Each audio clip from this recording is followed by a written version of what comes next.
Welcome to the Fear and Greed Afternoon Report for Friday, the 28th of October, 2022. I'm Michael Thompson.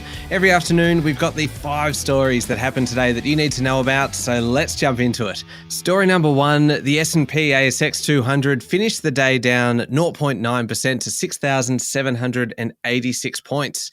There has been a lot going on this week with the federal budget and surprisingly high inflation figures, yet the ASX actually finishes higher than where it started the week with a weekly gain of 1.6%. The big story today was really all about the iron ore companies, but we'll have a bit more on that in a moment. Today, the major banks were higher while CSL ended lower. The retailers were mixed, though Wesfarmers closed down more than 1%. Other strong performers among the large caps included Toll Road Group Transurban, property giant Scentre Group and Suncorp. The laggards really included diversified miner South32, which was down 4%, and Pilbara Minerals, which fell nearly 5%. On to story number 2, and it is related to markets. I mentioned this before. Iron ore prices have fallen to their lowest level in more than 2 years on growing concern over steel demand. Iron ore is the main ingredient for steel, and its price fell towards $80 a tonne, about 50% below its peak back in March.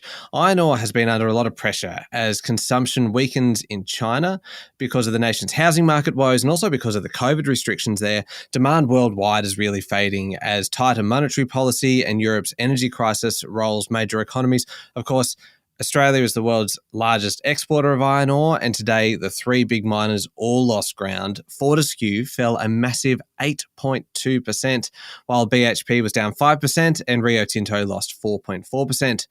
On to story number 3 now, and Macquarie Group has reported a half-year profit of $2.3 billion, down 13%.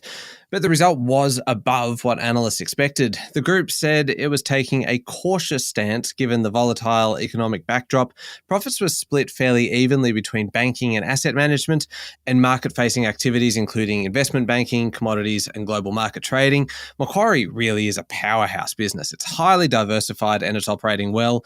It is the 8th largest company on the ASX, worth $64 billion, with only the big 4 banks, BHP, CSL and Woodside Energy in front of it. On to story number 4 now, and one out of Canberra. The Attorney General's Department has been asked to look at whether any laws were broken in the release of confidential information from Scott Morrison's cabinet and the National Security Committee to journalists. According to AAP, the book Plagued, which was written by News Corp journalists Simon Benson and Jeff Chambers, contains detailed information about how Mr. Morrison, as Prime Minister, dealt with the COVID-19 pandemic.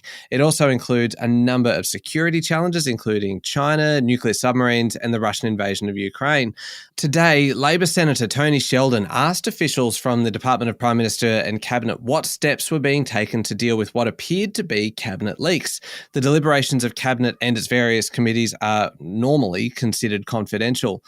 And finally, on to story number 5, Elon Musk has started cleaning house at Twitter, firing at least 4 top executives in his first few hours of owning the company, according to reports in Bloomberg.